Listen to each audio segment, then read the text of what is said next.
Welcome to Millennial Pagan Podcast. We're your hosts, Autumn Wolf and Jera Stone. And of course, we have a guest, returning guest, another three-time returning guest. 3 times the charm. I'm here. It's a very elite club. Yeah, only the second participant. Yep, unless you count like dual episodes, then Tim falls under that. No, we like how many times you step foot into our recording studio? Yes, all right, I agree. So Carrow's back. I am back. I am here. Yes. So for our longtime listeners who have listened to all of our episodes or all the way back from the very beginning, Carrow has come back once again to do a deeper dive into tarot. Yes. And pretty much divination cards in general. Yeah. So if you have not listened to episode 3, oh, that's a while ago. That hurt on the inside. I was on your 3rd episode, really? Yeah. Oh, wow. We're on 42. Man, I feel freaking special. I was in season 1, y'all. Yep. OJ or OC. What is it? What do they call it? OG. OG. Yeah. Okay. Original gangster. Orange Juice, Orange County. Oh, that's when I was drawing my own tarot cards, too. Mm-hmm. I remember because one of your friends was like, you should go on their show. I was like, okay, I don't know what's happening, but I'm coming. Hi, guys. Hey, we were all baby-faced and didn't have fancy equipment. We still don't really have fancy equipment. Yeah, it's fancier than what we used to have. Yeah, it's fancier now.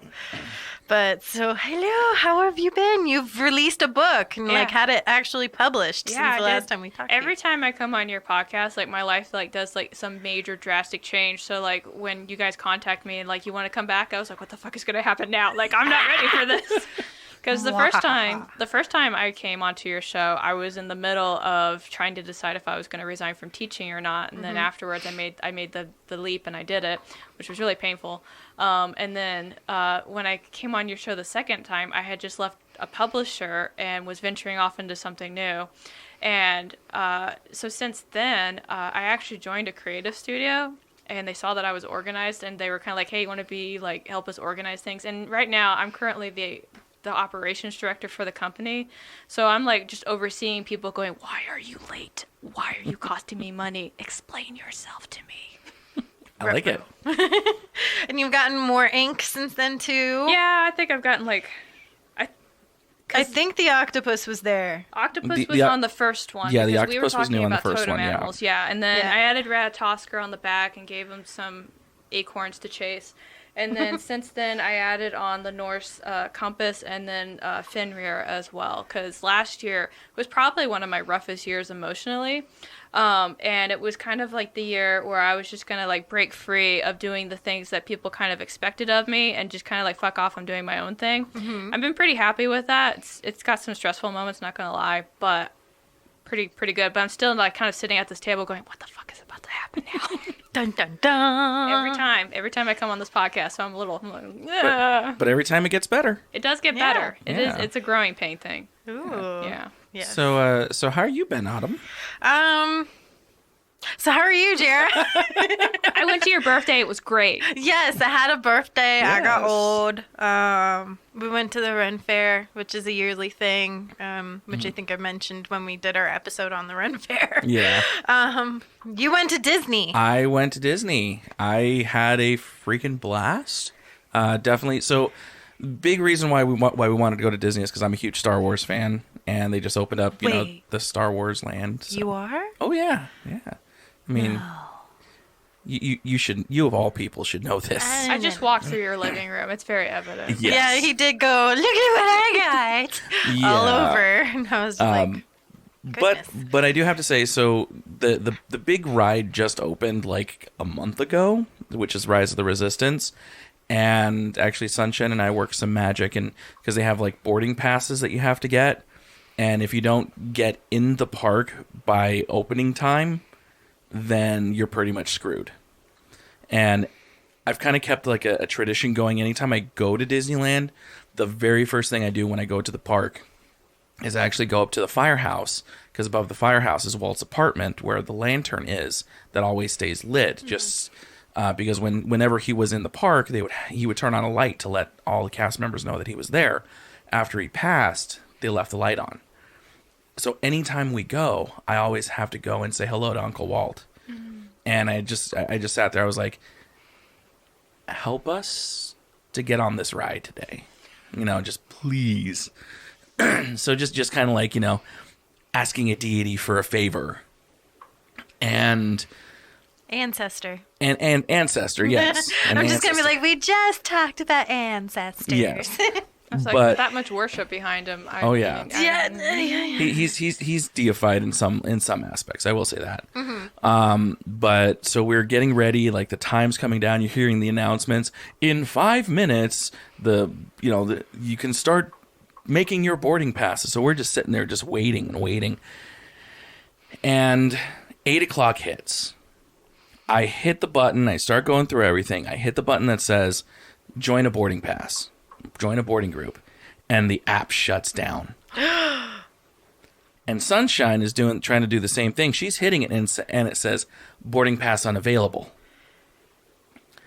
I reopened the app, and I looked at it, and it said boarding pass number 32. Ooh.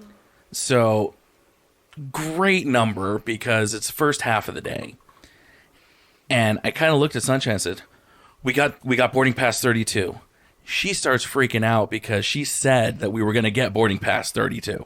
So I'm like, magic in the park. Yes. And then, of course, just like when you greet ancestors after we left, because I always wait until we leave completely from the park. However many days we stay, on the last day, I always go up to the window at the end of the night, and I just say thank you.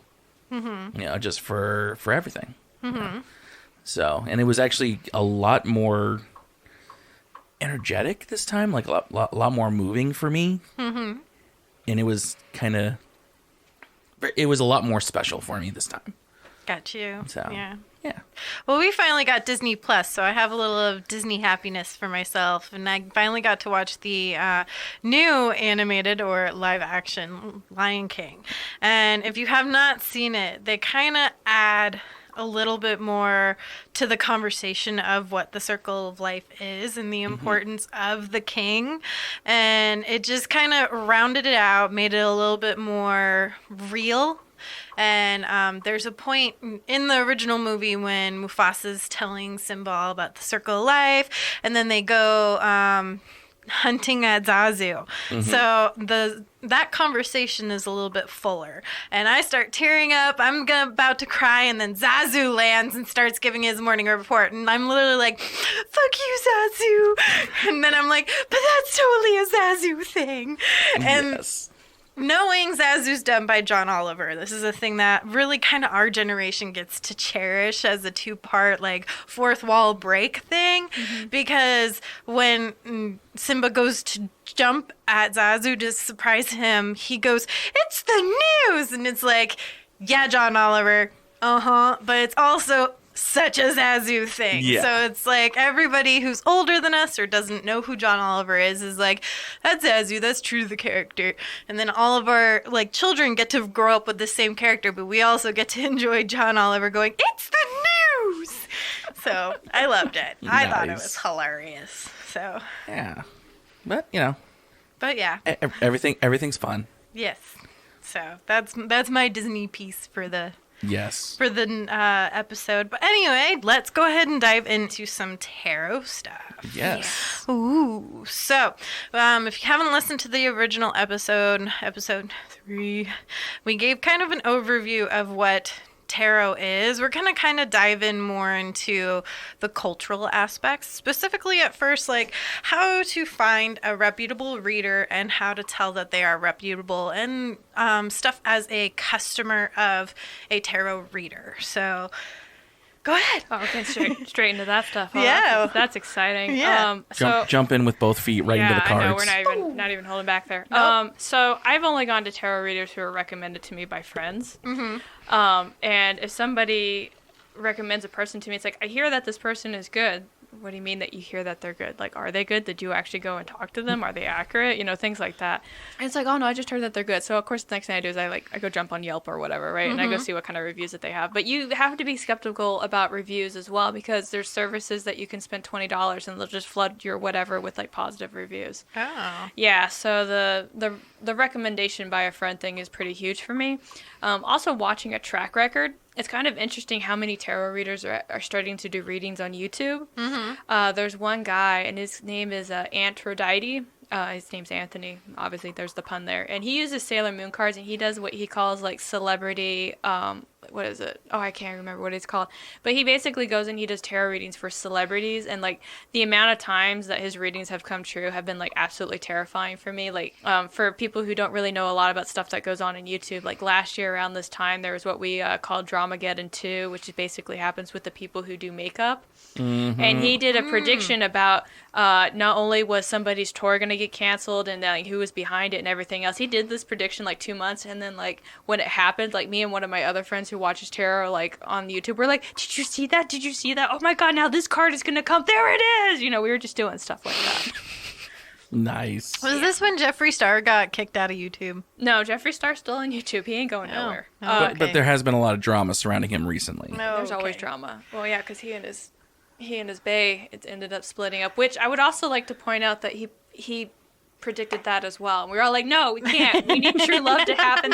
Those two people need to happen. He's like, sorry guys, they're going to go through a rocky period, but they're not really telling me if they're going to figure it out or not. And I was like, no.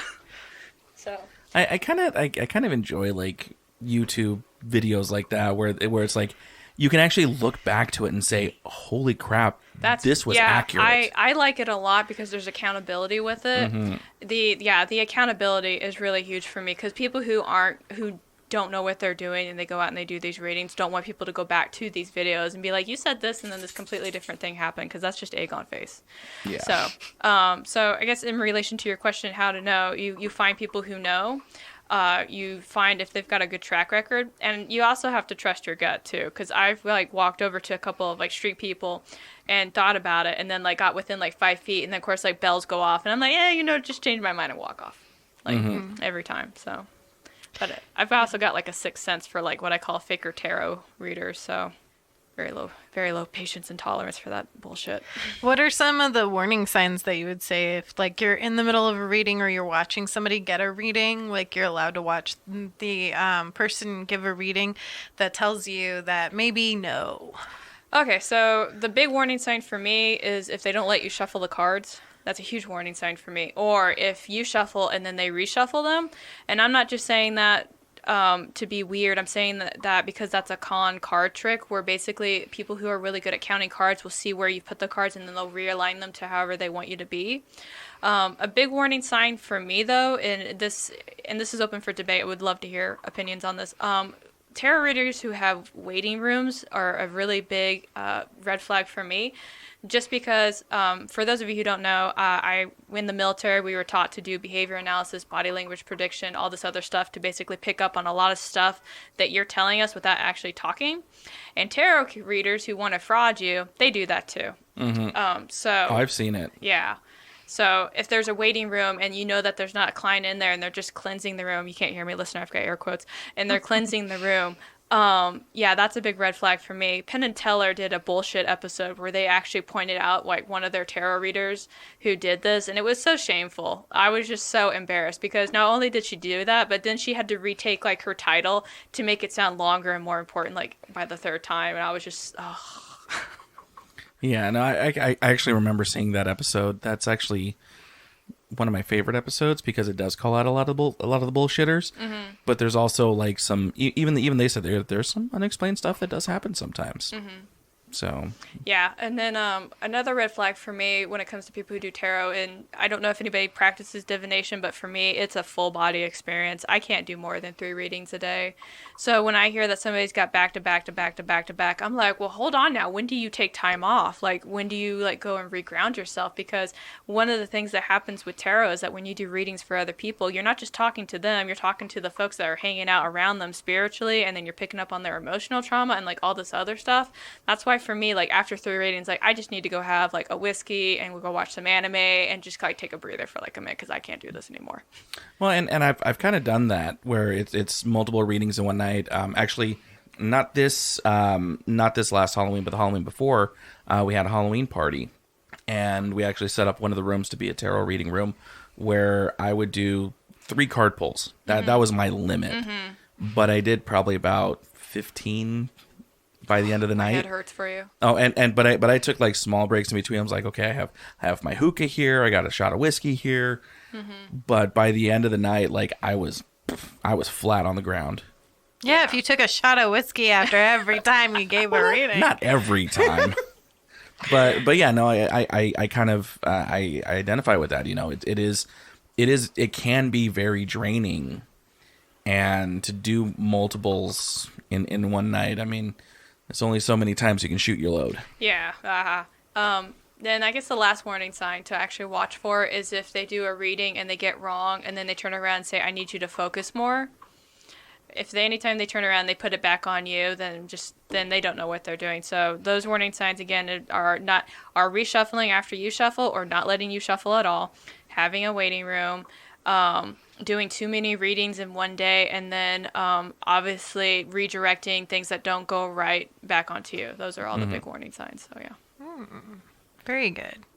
So what are the good signs? Obviously the opposite of all of those things you just said, but are there anything that would indicate to a newbie, ooh, I need to actually come back to this person, or this person knows what they're doing? I can't speak for everybody because everybody's kind of like at a different step in their journey. Mm-hmm. I mean, that's just how it is. I know I'm in the presence of somebody legit because when I sit down and I make eye contact with them, immediately the center of my forehead is tingling, like just like bam, like right off the bat. And I'm like, okay, I got to listen to what they're about to tell me because this is going to be important shit. And then another indicator is that like listener can't see me, but I'm looking all over the room because I have a hard time making eye contact. It's just a confrontation thing that I have. But one of the things that will happen is that when I'm in the presence of somebody who is really good with the tarot reading, is that when I make eye contact with them, my body is completely relaxed. I don't have a problem. I feel chill. I feel like we're about to have like some beer together or something. Like the atmosphere is good. Mm-hmm. So that's always good too. It's a very, very relaxing moment. Yeah. And comfortable. Yeah. Mm-hmm. It's almost like talking to like an actual Reiki professional. I've only had the experience once, but they put like their hand on my shoulder and I was like, I need a nap. Like, I'm tired. So where would you say that people can go to find out who's reputable? I know you just said Yelp. Yeah. I know at our Pride in Phoenix here we have the spirit rooms. There's multiple people sitting down offering readings either for just tips or for nothing at all. So that's another option. Yeah, I know. Like, I can't. Like this last Pride, I kept meaning to like reach out and be like, hey, can I come hang out with you? But something or another kept happening and I ended up not being able to do it. But talking to your local community is really going to be the first step. I know a lot of people want to go straight to the internet and go to the online reviews, but like I told at the beginning, you can buy those reviews for the low price of $20. So, and that's the same thing with Etsy too. So I would reach out to your community first and see what they have to say. And more than likely, somebody in the community will just do it for the low price of like a shot of espresso or something like that. You know, a lot of tarot readers, professional tarot readers obviously need to make money, but a lot of the tarot readers that I usually associate with, like, we're not in it for the money. Because if you're coming to a tarot reader, you have a problem or you are insecure or you need guidance on something. And you just need help. And so a lot of the people are empathetic in that way. It's like, let me help you. Let me do a card reading. Let me give you some guidance, things like that. Okay. Awesome. Well, what would you say? Because I know we spend a lot of time at the Renaissance Festival, and you've been, correct? Mm-hmm. So just like something like that, where you're walking around and you see somebody with a pop-up booth that's doing readings. Mm-hmm. What's kind of your take on that? The first thing is that's the aesthetic of the fair. Mm-hmm. Like, I'm not going to come out and be like, how dare you? You know, I'm not going to do, you go to the fair to go and experience like all these little tiny things, right? Mm-hmm. And a lot of the people who do that, like, continuously, like, they still take lunch breaks and they still do all their stuff, but it's a little bit of entertainment as well, if that makes any sense. Like, they're there to kind of, like, you know, entertain you. Let me entertain you. Yeah, they're doing that. So when it comes to the Ren Fair and stuff like that, that's just part of what needs to be there. So I usually don't have, like, a knee-jerk reaction to it. Now, if I walked around, like, I don't know, like Phoenix, and I saw somebody with a pop-up booth over there, I'd be like, what the fuck are you doing? I could see that, yeah. So when going towards a professional, I know we just talked about most of the people that you associate with will go for the low price of a coffee. But the professionals who are needing to make money, what would you say is a fair price, or how would their pricing structure make sense? So the individuals that I have spoken to that do charge for this, first off, they don't do it full time. Like, it's a weekend endeavor thing. Like, they'll schedule like up to 5 readings at most, like on the weekend. And the one person that I know is very good won't charge over $60. So 60 is about the price range. But again, like, she's scarily accurate. Like, the only reason I went and I talked to her was because she walked over and she's like, I need to do a reading for you. And of course, like, for those of you who don't know Carrow Brown, I was like, who the fuck are you, right? And she's like, no, I need to do a reading for you. And I was like, I don't know you. And she did the thing that usually, like, sets me off, but she, like, put her hand on my shoulder, and then that's when, like, the thing in my forehead started to go. I was like, okay, I have to listen to you now. That's fine. Oh, yeah, because it does kind of work both ways, because sometimes you just get that sense of something like I'm the vessel for a message that needs to get to you. Yeah, no, and I've done that too. Like, I've gone to people, and I've been kind of like, I'm part of the reason, because before I came onto the show, when Autumn asked if I wanted to come back, I was like, I need to do readings for Autumn and Jared when I come over. Like, I don't know why, but I need to. So, Ruh-roh. yeah, so. I'm scared. No, not for bad reasons. It was just like, I need to do readings. And I've done that for friends too. Like, and it's such an interesting reaction that you get when you tell people that you do tarot, because you get the first, like, you get a couple of different reactions. One is, like, you know, the light goes off in their eyes and they kind of, like, lost faith in you. That's, like, the first thing. It's the same thing when you say that you're pagan, too. They're kind of like, oh, you're one of those. You know, it's that. And then you get the skeptics who are kind of like, I don't believe in that stuff and da-da-da-da-da. It's like, that's fine. You don't have to believe in it. This is my reality, and I do whatever I want here. And then you get the people who are, like, really shy and will, like, send you, like, a private message later. It's like, I just have a question. Can you tell me everything? Help me, please. Yeah. And one thing too that I've noticed a lot, especially because we're one of the places that I used to work, we actually had a fortune teller who was part entertainment, but she did know her stuff. She would do, you know, cards.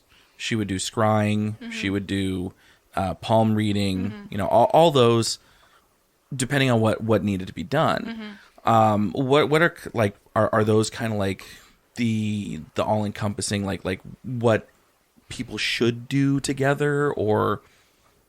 This comes back to, like, a personal preference and about what one person is able to do. I do not do palm reading because there are germs on your hands, and it's going to be really weird interaction if the first thing I do is, like, here's some hand sanitizer. I just need you to rub that all over. You know, it's a bad first impression, y'all. Yeah. And I disagree. and there is some legitimate stuff with the palm reading, and then of course there's, like, obviously the genetic part of it as well. So that's a personal preference. In my personal opinion, coming from Carrow Brown, is it's not about the lines in your hand, it's about when you touch the hands and the feeling that you get. Because there have been times I've just touched people and I've been like, holy shit, you are going through some shit, do you need a fucking hug? Like, at one point, like, I was in a bar like last year, and I was having a pint, and the waitress put her hand on my shoulder, and I had, like, that immediate moment, and I stopped everything. I was mid-word in a conversation, right? And I just came over, I was like, bitch, you need a hug. And she didn't even stop me, and then she started to cry, you know. Oh yeah. Like, it's just stuff like that. So, like, palm reading, kind of legit, but from my point of view, it's always about, like, when you touch them. And don't touch them appropriate. You have to keep it appropriate, okay? Consent. So, I mean, and if you get somebody who does do palm reading, they can probably get into a lot more of the semantics and the technical verbiage for all of that. But, again, that's just not something that I've ever really needed to dive into, so.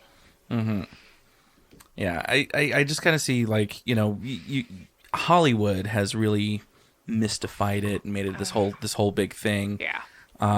But I mean, I've always kind of been drawn more to, like, the little people, the ones that don't really put themselves out there, but it's like, hey, I do readings if you want. If you're interested, if you're interested. Well, yeah, and the people who are big in Hollywood are doing it because that's just the draw for it. You know, and especially when you come into times of uncertainty, like, this is just I can't remember who told me this, but he was very wise. But he told me in times of uncertainty and stress, people will always go and look at the religious or the mythical to help them find reassurance.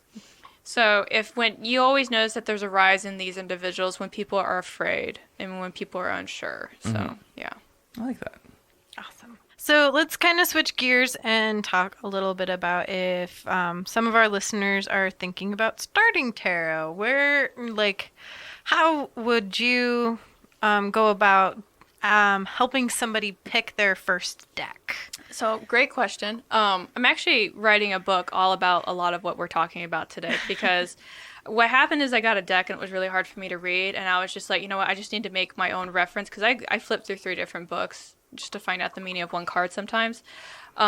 And one of the things I do talk about is picking your own deck. And I have too many decks. I have a deck buying problem. Kickstarter is the bane of my existence. Like, I just backed up a thing for, like, coins for tarot. And then it was like, I'm probably never going to use these, but I have to have them, right? And this is my problem. Which I saw at our Comic-Con last year. Somebody was actually doing a Pokemon tarot deck. Oh, stop, no. I know, right? I mean, that's wonderful, but I can't buy it. No, I'm actually on a ban from buying any more decks until I do a review of each deck that I have right now. Okay. So that's 14 more videos, but, you know, we're going to get there.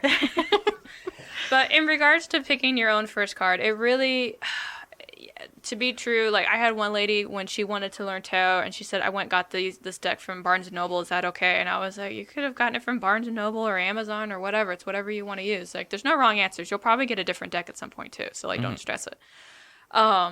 I usually say pick a deck that you're comfortable with.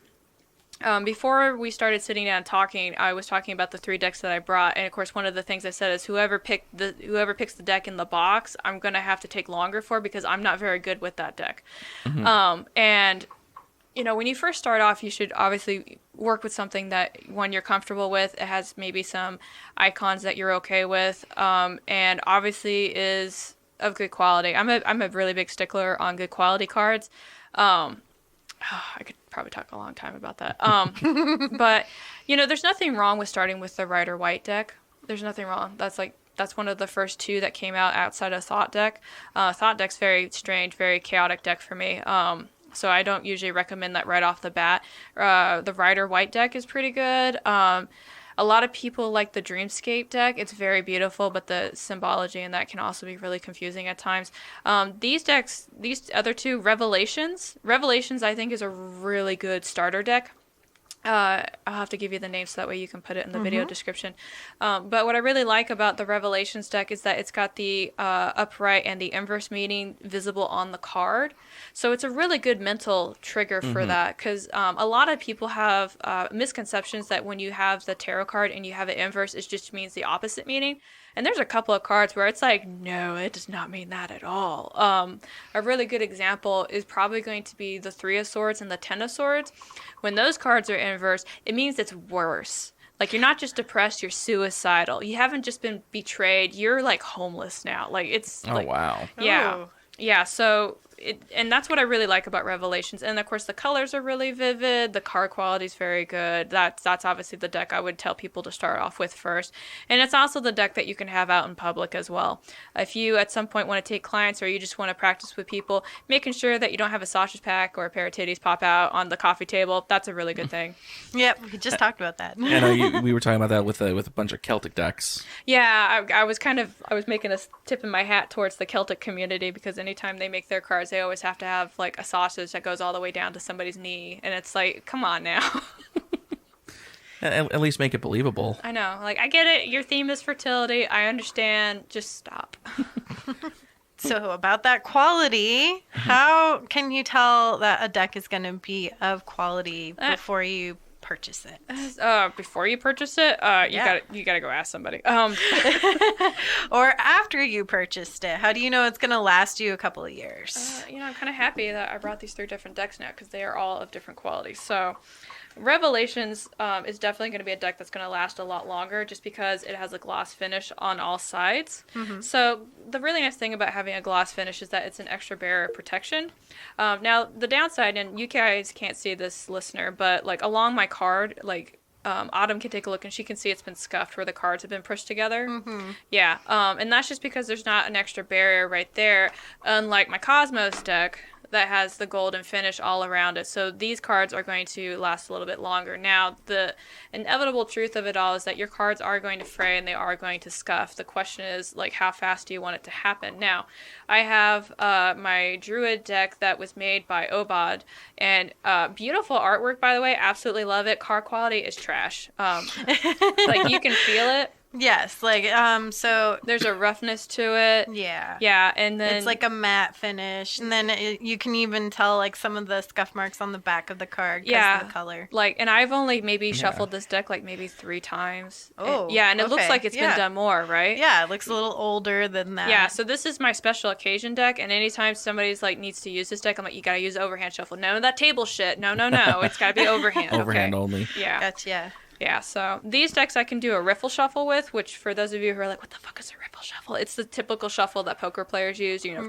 When you're bending the cards. Yeah. Yep. Yeah, so, but yeah, the overhand shuffle or the Indian shuffle are pretty good for that.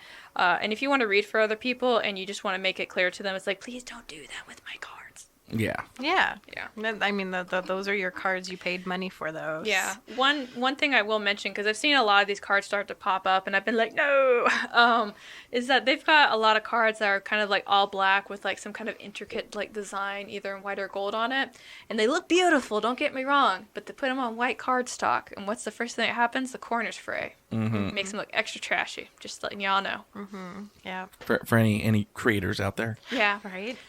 Yeah. So, how do you maintain your cards after opening them? If you wanted to, you already said they're gonna fray, but how do you minimize that? So obviously, like, again, listener, you can't see, I have 3 different containers actually on the table. And if my deck doesn't already come with a container, then I have to find one, which is the bane of my existence. Because unfortunately, tarot comes in all shapes and sizes. Like, it's not just the standard tarot. Like, every one of these decks I brought is a different size. Yes. Yeah. So one bag I actually made by hand, and that's why it looks kind of wonky. One box is actually a box made to hold tarot cards, and I got that on Etsy. And then the other box that holds the very confusing deck with the gold lining on it, I got that from an antique store. So making sure that you put your cards in a good container is the first step for that. And then I knew one person, she would just put them in a rubber band and put them in her purse, and I was like, That hurts my soul. That was in stereo. yeah. Like, yeah, it like hurt me to see her do that. She's like, no, they still work just fine. I was like, you must be a very chaotic person, because I can't. I didn't even do that with my Yu-Gi-Oh deck. It was in a nice shiny box. Yeah, and occasionally, like, if you do constantly do the riffle shuffle with your deck, you'll have to iron them flat again. Mm-hmm. So yeah, just get it, no wet, no moisture needed, but do get like a cloth and put over the deck and iron it straight again. So I did not know you could do that. I'm here for you. Yeah. She told me that after handing me a deck for my birthday. She was like, you might have to iron these when you open them. And I'm like, you can do that? Well, because like when I got you, okay, so like one of the nice things is that when you get a deck from somebody, it makes it like more personable. Like it's kind of like this deck came from somebody that knows me and thought of me, kind of thing. But I have a thing where I don't want to get people a deck that I don't have myself or I haven't tried, right? So when I got your deck, I used that as justification to buy another deck. But the very first thing that happened is like I was like, oh my god, the artwork is beautiful. I love the cards, everything. And then when I was holding them in my hands, I noticed that they were bent, and I was like, no. It's the first thing I did was like how to fix bent cards. Got you. Yeah. Ooh, nice. So I think what we're going to do is we're going to go ahead and take a short break. All right. And then I think we may be having some readings after we get back. Yeah, we can do that. All righty. All right. We'll be right back. Yep. Millennial Pagan Podcast is exclusively supported by Patreon. Listeners like you can gain great benefits from your favorite show, such as... At $1 a month, you get a personalized shout-out at the end of the next full-length episode. At $5 a month, you receive a thank you card in the mail with a Millennial Pagan Podcast button and sticker enclosed. Additionally, $5 a month supporters have access to our monthly 30-minute minisodes. Patreon supporters are also the first to learn about new and exciting updates to Millennial Pagan Podcast. More benefits and exclusive content to come. Witchcrafted AZ is back with their O-Star Market. The O-Star Market will be on Sunday, March 15th from 2 to 6 at the Grow House Urban Agricultural Center. Come out and see Millennial Pagan Podcast, Phoenix Pagan Pride, and crafty witches making witchy crafts. All right, and we are back, and I think it's time to get some readings done. Okay, Oh, I think I'm going first. Yeah, Okay, you were definitely going first because All this right. other deck that Jared picked, because I brought 3 decks and I was like, you guys pick between these 3 decks, and Jared picked like the one where it's like, I need the book. Okay. Well, yeah, I picked it up and I was just going through. I was like, I just honestly just it hit me. I'm like, I love the chaotic energy in this deck. Yeah, no. So- I'm glad you do, because it gives me headaches, but that's fine. So while I'm shuffling, a lot of people say to shuffle with your left hand. Is Oh, that what? No, stop Okay. that. All right. Let's go for that first. So why don't you tell our listeners about the deck that I am now having to shuffle? That is the Druid deck, whose name escapes me right now, but it's made by Obod, and they made it with a lot of the Druid themes in place. So you're going to see the Green Man in there, you're going to see a lot of the Celtic mythology, you're going to see homage to certain deities in there too. I got that deck back in 2015. While I was at the time studying Druidism with the local Druid out here. Ended up not sticking with that because I am just not attuned with that kind of energy. I tried. It was not my cup of tea. I went a bit more north with that. But that was actually at his recommendation too, because I think I studied with him for like 6 months and he's like, this is just not your calling. It really isn't. And I was like, okay, well, I tried. Mark? No, his name was Chris. And Chris was a really good friend of mine, and we ended up bonding while he was mentoring me over Druidism, and unfortunately he got staph infection and died in the hospital. Oh no. Yeah, I'll never forget that.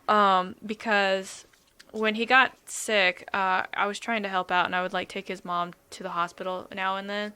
And one day I went to go and visit him, and there was a hospice agent there, and she's like, hey, he gave me the verbal okay to talk to you about this, but we have to take him to hospice because he's not gonna, he's in a bad way. And I was like, okay, so that was really rough for me at the time. And so I was hanging out with him for a couple of hours and talking to him, and then immediately I got up and started grabbing my shit and put it in a bag. And I had come with a friend too, and he was like, are you okay? I was like, we have to go. And he was like, but we were supposed to be here for another hour. I was like, no, we have to go. Get your shit, get in the fucking car, we're leaving right now. And he was like, are you okay? And I literally strong-armed this man out of the room. Oh wow. Yeah. And about 20 minutes after that, he went into cardiac arrest. Yeah, and then so I don't know what would have happened to us if we had actually been there at that time. And I didn't find out until I think a week later, because his mom was not happy with me or the other person that was trying to help her out. Yeah, so I found out through Facebook because somebody said you're hiding this information from us and you're very selfish. And I was like, hold the phone. What did you just say?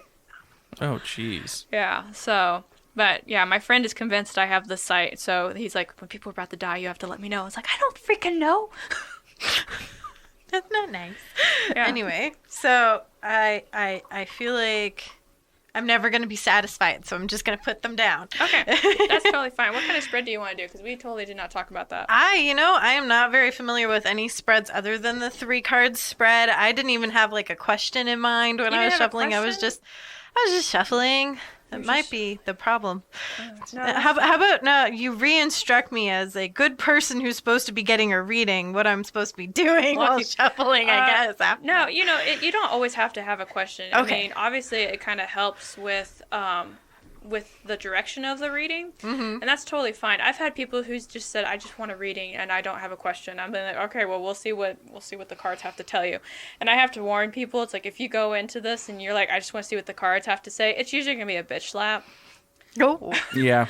Yeah, cards come out and they just kind of give you a slap. It's like, you've not been listening to me, and now we're gonna tell you all about you that you didn't know. So, Oh, okay. Yeah, Uh-huh. I've occasionally been I've been that person. I've been like, hey, I'm really sorry, but I have to yell at you now. So we'll go ahead and we'll do a Celtic spread because you picked a Celtic. Yeah. Yep. Okay. Yeah. So we'll start with the center card, which has to do with your current state of being. Now, for the listener, this card is the inverse 4 of Cups. Inverse 4 of Cups usually has to do with longing for things that you don't have without acknowledging the thing that you do have. So in the card, you see this guy, he's pining over his cups, and he's got this one behind him. It's there, but he's not acknowledging it. So take that a little bit to the nth degree, a little bit, with the 4 of Cups. And when I look at this cup and I think about you, I think right now you're just in a place where you don't feel that you're appreciated. That's where you are right now.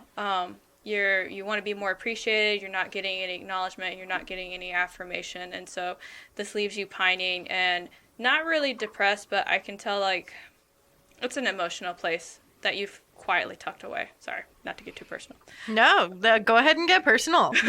Mostly because I'm like, what? No, continue.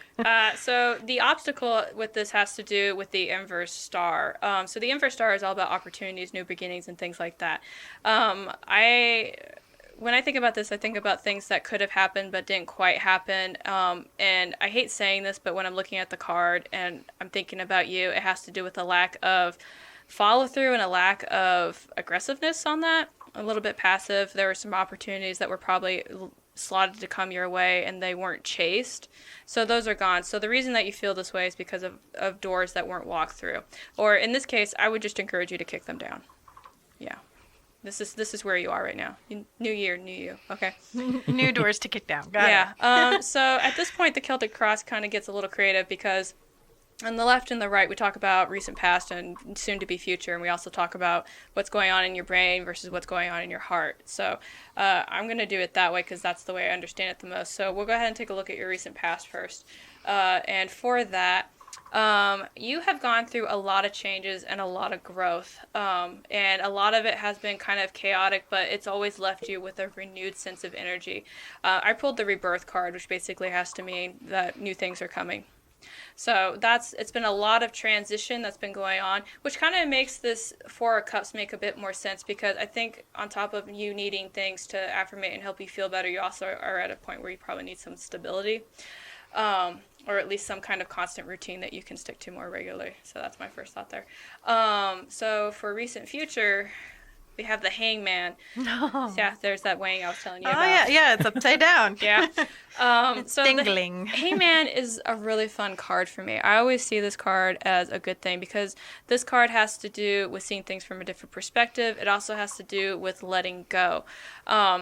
This card usually shows up for me when I'm very stressed at work and I need to let go of things and let other people handle stuff for them. I'm not really getting the let go of things, but I am getting see things from a different perspective and try to go with the flow a little bit more, if that makes any sense. Mm-hmm. Okay, cool. So on the top of this card, what we're going to do is we're going to go on with the things that are kind of like mentally. It's like a mental so we have the intelligence and then we have the heart, right? Mm-hmm. Or the crown or the root. The Celtic Cross is kind of interesting because everybody likes to rework it. The wheel can only be made so many times, but sometimes we want to put some LED lights and a chrome finish on there. Yeah.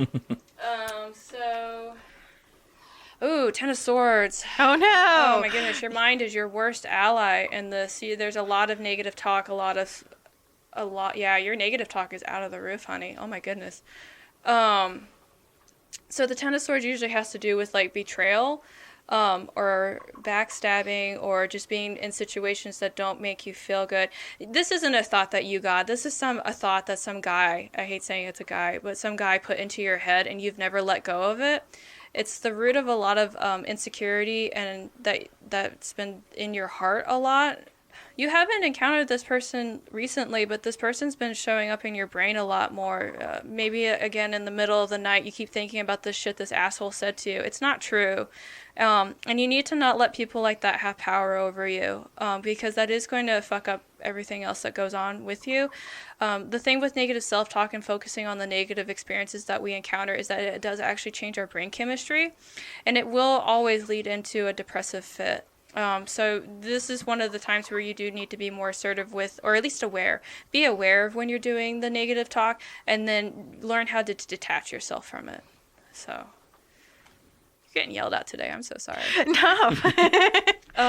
This is all, so far it's all good yelling at. it's the mother chiding. Eight of Cups. So this showed up inverse, but I'm actually going to make it upright because that's what it told me to do. It's like, ooh, I'm wrong. Yeah. So the eight, actually I think it's because I turned it and didn't realize it. So the Eight of Cups usually has to do with leaving behind emotional ties and moving on towards another journey, which, given the fact that you're in the middle of a rebirth, that's good. This rebirth is not going to end, by the way. Like this, my eyes keep going back to it, so you have more transition coming in your way. But this card is kind of leading up into this intelligence card because obviously, like I told you, what happens in your brain does affect everything else, including what happens in your heart. So while you're in the middle of this growth, you need to think a little bit more analytically, and then you need to know where to put your emotional weight at. Who is actually worth your feelings, who's worth your love. Nobody's worth your hate, because that's too much energy. Nobody's got time for that shit. Right. So that's good, because the fact that this is turning up like it is right now doesn't mean that it's not telling me that you need to do it right now. Like, you should have been doing this. It's this is the direction that you're heading kind of thing. So that's good. So that's fun. So that's the first part of the Celtic Cross. Now we get to go into the fun shit. Oh, no. Yeah. Would you like to know what you're afraid of?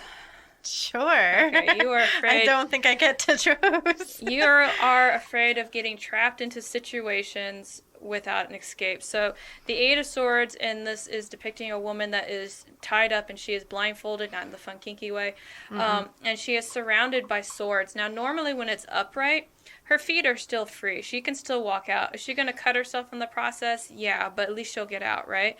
But when it's inverse, it means that even her feet aren't free. Like, she doesn't even know which way to go. So your fear is walking into a situation or an opportunity and feeling like you're going to get trapped. This might be part of the self-negative talk that we were mentioning earlier, and about why you may not have taken opportunities that were probably very good for you, because you don't want to get trapped. So fun fact, you don't always get trapped. There's always a way out. It may look like there's no way out, but there is. And not to talk about me for a minute, but when I resigned from teaching, I felt like this. I really did. I felt like there was no way out. And then I realized that if I wanted to get the fuck out, I had to do it, right? Mm-hmm. So that's what you're afraid of. You're afraid of being stuck in situations like that. Let's see what follows after this. You have a very interesting journey coming your way. And then you pull a card of people on a boat. Yeah, I pull a card on people on a boat.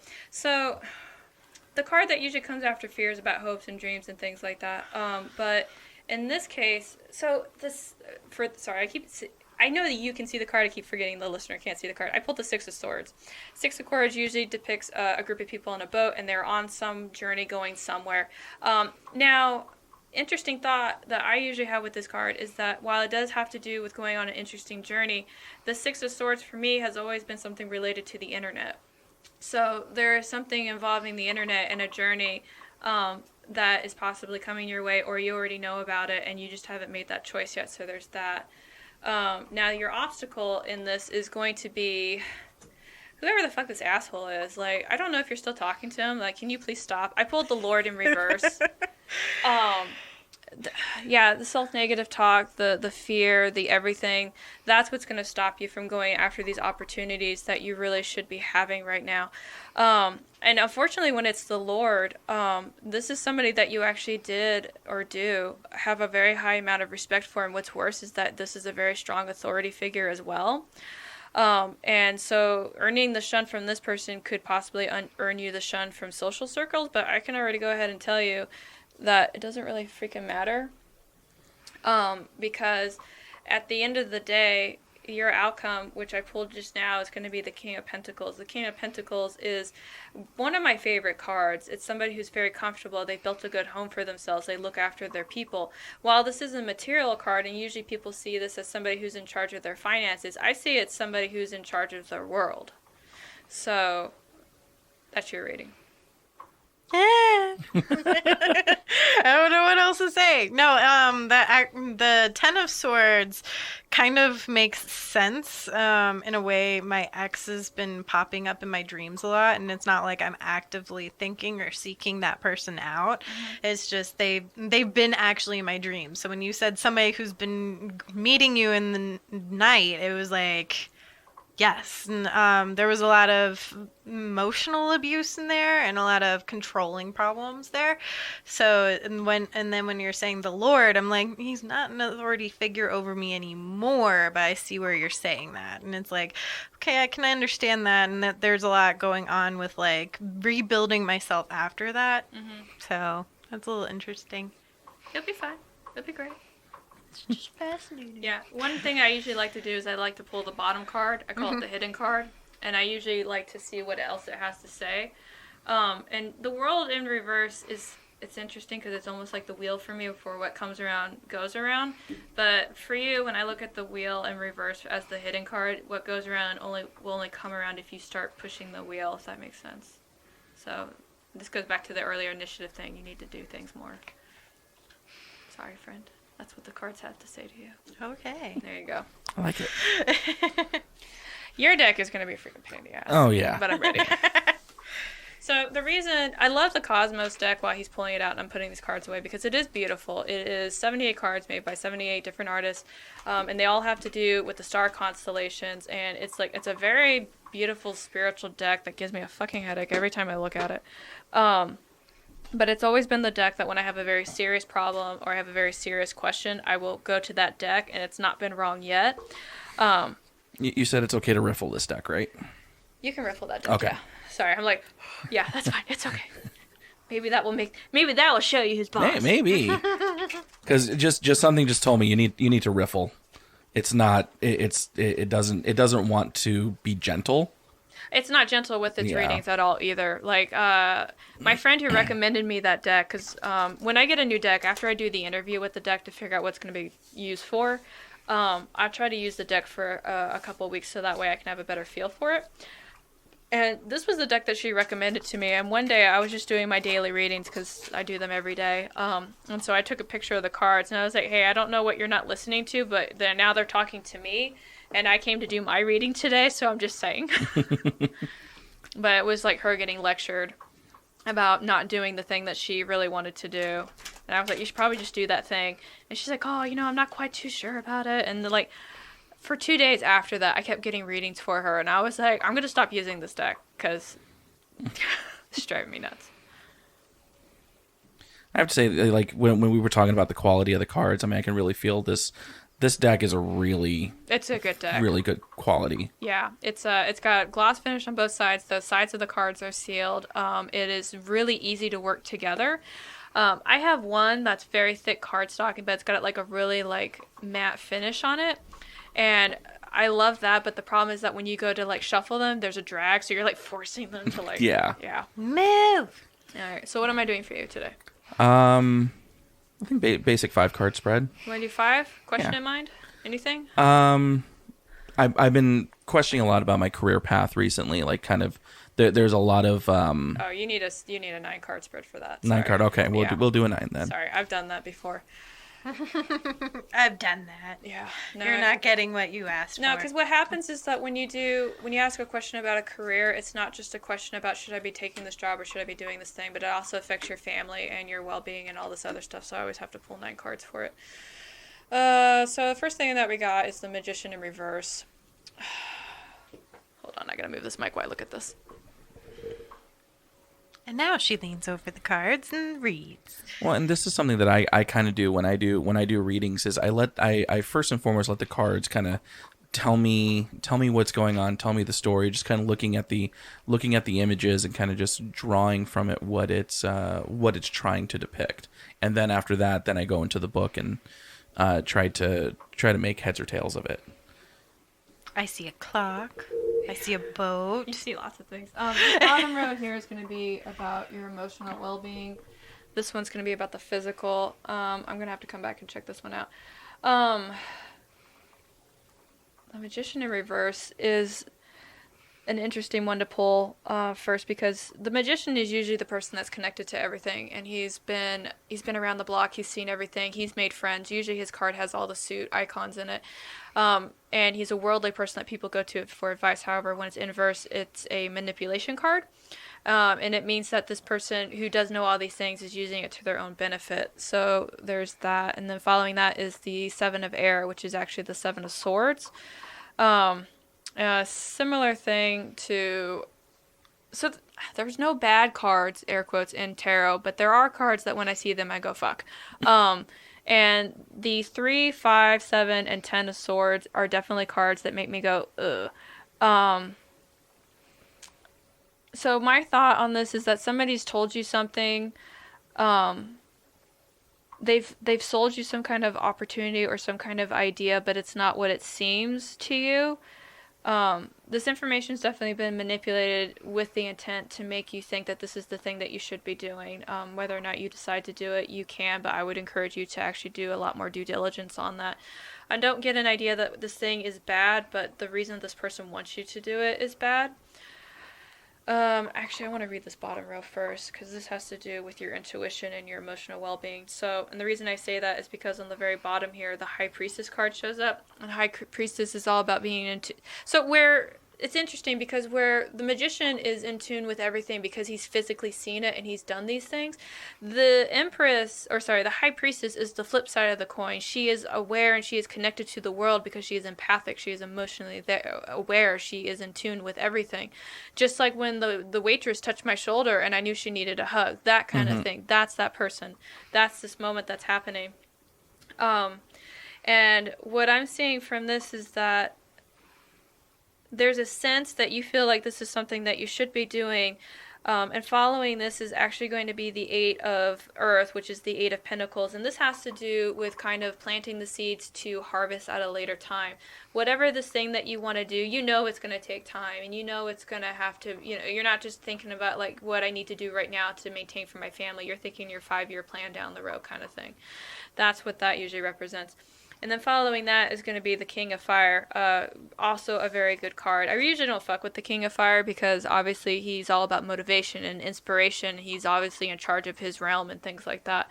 But you are doing a lot of things knowing that it's the right thing to do because what you're trying to do is you're trying to get to this stage. This is what you want to do. You want to be in charge of your world. And not only do you want to be in charge of your world and running things the way that you want to, but you also want to be seen as an inspiration to others. People should be able to look at you and know that this is the thing that anybody can do. So that's that one. This one's interesting. At first I thought this was something physical. I think this is social now that I'm looking at it. The first thing I'm seeing here is the Six of Fire, which has to do with the Six of Wands, which I need to look up because I don't pull that card up very often. That usually happens with me. Yeah. Okay, that's what I thought it was. Okay, this row is the row that's yelling at you. That's what's happening. That's why the tone is different than these other ones because I was like, this one makes sense and that one makes sense. Like, what the fuck is going on here? The thing that you want to do... You do want to do it, and you do want to do it for the right reasons. But again, this is kind of going back to not rushing into it, making sure that you're getting all your due diligence and all this other stuff. Because I hate saying this, the reason that you want to do the thing that you want to do, whatever this is that you're planning on doing, it's not going to end well if you do it for the reasons that you're thinking of right now. This is something where you actually need to reassess, you need to structure it, you really need to look at all the nuances in it, because the one thing I want you to notice is I'm not telling you to not do the thing. Mm-hmm. What I'm really telling you to do is that the reason that you think that you should be doing it right now is not right. This might be because of miscommunication, this might be misinformation that's been fed to you. There's nothing wrong with this career path. However, if you go into it with the expectations that you have right now, you're going to find yourself in an unhappy place. And the only reason I say that is because the Justice in reverse usually is the bitterness card. Mm-hmm. Things were done, you're going to pass judgment, you're going to be upset. Usually the Justice card also has to do with making assumptions about things without all the information that's pertaining to it, or it's making calls on things in an unfair way. But for me, this is a bitterness thing. You're looking back on the experience if you go through with the way that you are right now, and it's going to make you really unhappy. Okay. So I have no idea what this thing that you're doing is, but well, no, and I think that's kind of one of those things where it may not be jumping out at me right now, mm-hmm. but it could be something that I definitely find something here shortly, or it might be something that that is something that I'm looking into right now. So yeah, I'm going to definitely dwell on those. The hidden card that I pulled for you, and I pulled it just now because I needed to. Is the One of Fire, which is also the Staff of Wands. The Ace of Wands is kind of interesting because not only is it like the core inspiration and the motivation card, it's also what a lot of us refer to as the dick card. So a lot of fertility, a lot of drive, a lot of urges going on there. But whenever you decide to do this thing that you are going to do and make sure that you've got all your ducks in a row, it's going to make you happy. So you got that going on for you. Okay. Yeah, I always warn people about like that card. I'm like, just letting you know. Are you that's expecting babies because they're coming? Well, and that's a card that has popped up for me a lot. One of the things that I've always seen, especially in one of the decks that I have, whenever that card gets drawn for me, it's more like the imagery that I see in it is a gift or a wand or something that's being handed from the deities, from the gods, to use to manifest something.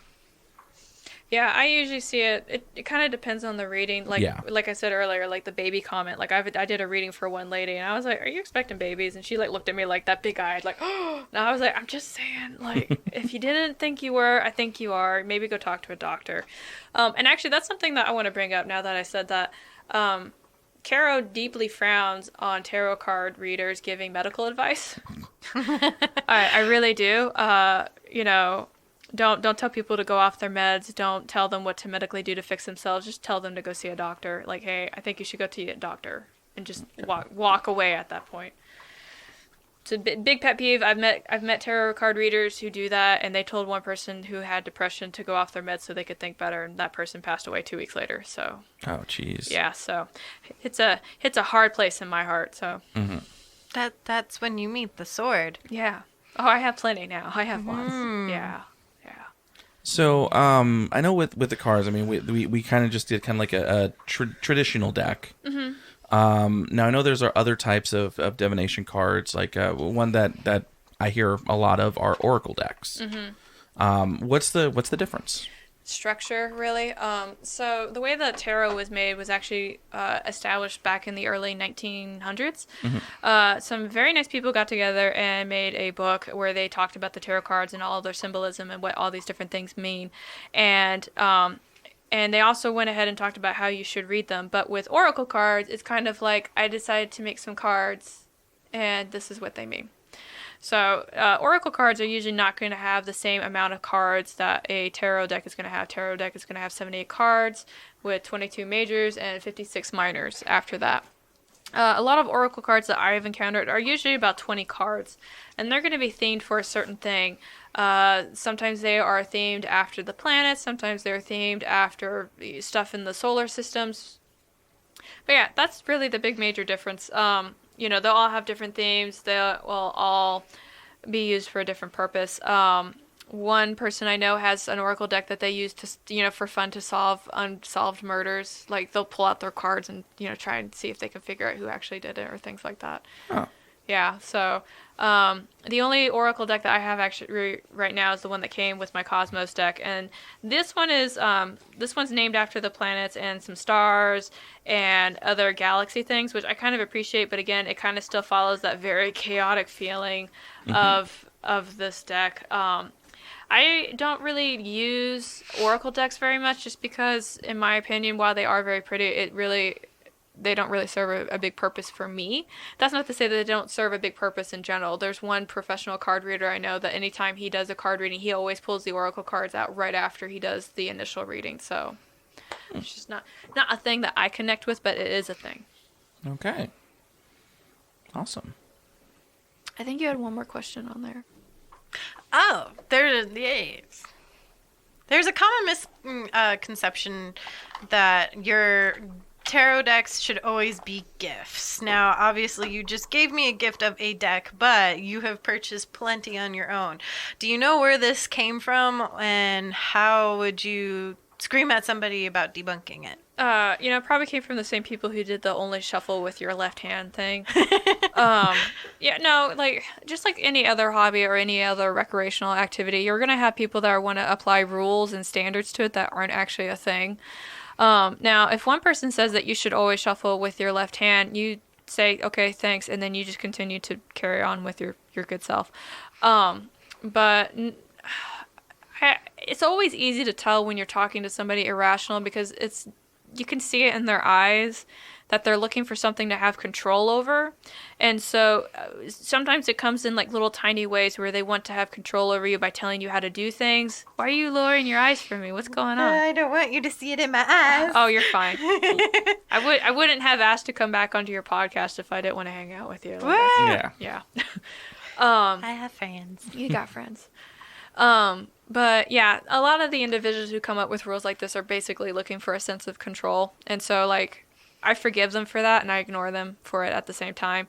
And then if they push me for it, like, I told you that you should always do it left hand. I was like, look, I could really look at you right now and tell you some things about you that you don't want to know. If you're ready to take that step, let me know. But otherwise, leave me alone. I like it. Yes. Yeah, people don't like to have their flaws pointed out. No, no, they don't. So, if you haven't already heard during our break, we are next Sunday going to be at the Ostara Market put on by Witchcrafted. That's going to be at 12 o'clock noon. Starts there in Phoenix at the Grow House, Urban Agricultural Center. So if you haven't seen any of our social posts about that, you might want to, because we're going to give away a very limited special edition freebie. Yes. There's only 10 of a kind, and we're keeping 2 of them. So there's only 8. There's only 8. There's only 8 available. So Math. you need to go and like see what that is and how to get that. Yes. Like tomorrow or today Or like 2 days ago. or Saturday. Yeah. They can't do it 2 days ago. I didn't even know we had them to give out 2 days ago. Well, but you made the post the day that we're recording it. So. Oh, yeah. 2 days ago from... Yeah, wait. Yeah, Never mind. It's okay. Past you will catch up to future you. It's fine. I have that problem too. Can somebody tell the universe never to do time change during Mercury retrograde? Yeah, can that not be a thing? Like, everybody's phone was different. Yeah. Mine said noon. Jera messaged me this morning, so why are we recording at 1? And then Carrow's phone, for some reason, said 2. So we're all just like, does the universe not want us to do this today? No, it's just pagan standard time. Yeah, Yeah, Pagan yeah. Standard Time. No. Anyway, for Patreon supporters, we want to thank Jessica for becoming a Patreon supporter. Yay! Thank you. And Jera, where can they find information about you and stuff? Of course, there's my Twitter at Jera Stone, and Instagram Haggard_cosplay don't add those last underscores. But yeah, and you can also see some pretty awesome pictures on there. I'm going to be posting in the next couple of days from the Disney trip. Yes. So, Carol, I know you're going on a deep new adventure of doing more stuff with your tarot cards on your YouTube's page. Where can they go to watch you on YouTube's? You can just go to Google and type in Carrow Brown without the E at the end, because if you type in the E, you'll get the city, and it's not very nice. So without the E. But you can find that on YouTube. I post those. I'm trying to post those every Tuesday right now. On that channel, you're also going to find me talking about writing advice and getting drunk and talking about books I don't like. So if you would like to watch that, that is definitely a thing. Awesome. Yeah. If you would just want to talk to me, I'm pretty easy to find. You can friend me on Facebook. You can follow me on Instagram. If you want to talk to me and you need a reaction right now, probably getting my my Discord username is going to be a lot faster, but if you want that, just friend me on Facebook, because I don't have those numbers on me right now, because it's like a number, hashtag, and then number. Got you. And your book has been published, is out in the public world. Where can they buy that? Well, long story short, it got unpublished. Story time. Okay, so Carrow Brown has type A personality. I'm sure you guys could pick that up. No. Yeah, I know, right? So my book came out into the world, and it was out there for a good 3 months. And then while it was out for a good 3 months, was talking to my publisher at the time, and I was like, "Hey, friend, about these things that we said that we were going to do involving my book, aka audiobook and things like that. When are we going to move forward with that?" And it was just things just never lined up, right? Anytime I tried to talk to him, it was just never a good time. And so I finally sent like an official email saying, like, when are we doing these things? I have questions. Like, I need to go. Like, I have things I need to do. And so they ended up releasing me, and I was just like, okay, I deserve that. But I got picked up right away after that. Mm-hmm. And so they just finished giving the book another quick edit, because it did need a line editor, so they went in and did that. And it's coming out actually this month on the 23rd. And there's pre-orders out for that on Amazon right now. Nice. Does anybody notice that every time you're on, you're like right about to release this book? Do you, like, every time I come on here, like, my life changes drastically afterwards. So, like, I've just been kind of, like, quietly holding on to the chair, just kind of, like, looking around, like, oh my goodness, what's happening? But that's the quick story time. But the really cool thing is that, so the book is coming out, and then the audio book is coming out, or is going to production next month. I don't know when that's going to happen. Do you know who's doing it? Yeah, I do. Lisa, I couldn't say her last name, it's so bad with names, but her name is Lisa Brown, and she is fantastic. Like, I actually reached out to her. That was, like, the first thing I did when I got, like, set free from the publisher. I was just like, hi, I'm a big fan of your work. I like your audiobooks. I'd like to give you money in exchange for you reading my book out loud on a microphone, please. And she was like, I'd like to, thank you. And I was like, yay. Nice. I like it. Awesome. Yeah. And they were totally cool with you picking the artist. Yeah, they Fantastic. were. Yeah, no, it was all, well, because the place that's publishing me, a little conflict of interest, is actually my workplace, because when last time I saw you guys, I got picked up by a creative studio to be one of their workers, and now I'm the operations director because I'm really good at telling people what to do. But so I was a little hesitant about letting them publish the book because, like I said, it's a conflict of interest. It's my book. It's with my company. I'm kind of like, ugh. But they let me pick the artist. They were totally fine with that. They also let me work with the cover artist. They've actually added in some interior art for this time around. So some of the chapters have art in them. They're doing a lot. They're actually, I forgot to tell you guys, they're turning my book into a comic. Nice. Yeah. Yeah. So they've already gone ahead and produced one chapter, and we're going to finish producing, I think, like up to 5 chapters before we start releasing it to the public on Webtoons. So, yeah. Nice. Yeah. So I've been busy, y'all. Your book blew up from when you were going, oh, I might just self-publish it on our first round. So, yeah. Whoa.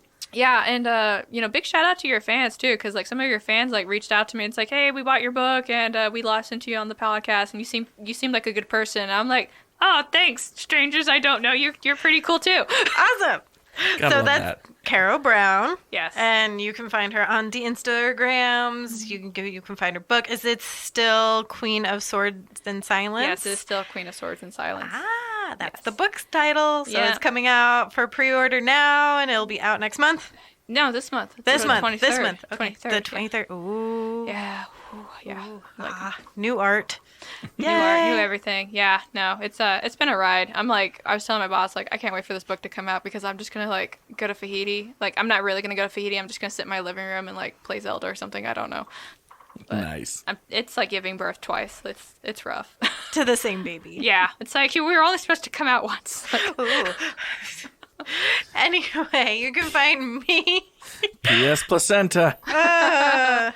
Nice slide in there. Yeah. Oh.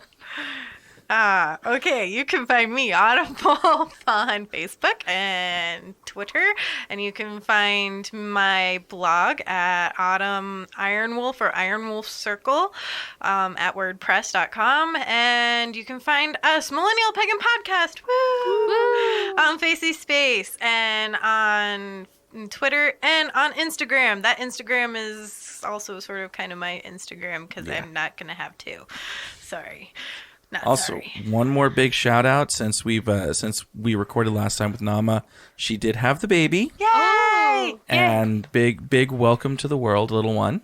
Yes, welcome, Baby Yoda. Yes. Well, he has been named. The baby who was previously unpublicly named is now named. Yes. So you can, if you're friends with her, you can go and figure that out. But since it is a minor, I'm not gonna scream his name to the rooftops. That's rude. But big congratulations, and Mama and Baby are doing just fine. Yes, Yay. adorable little one. Yes. And so from all of us here at Millennial Pagan Podcast, merry meet. Merry part. And merry meet again.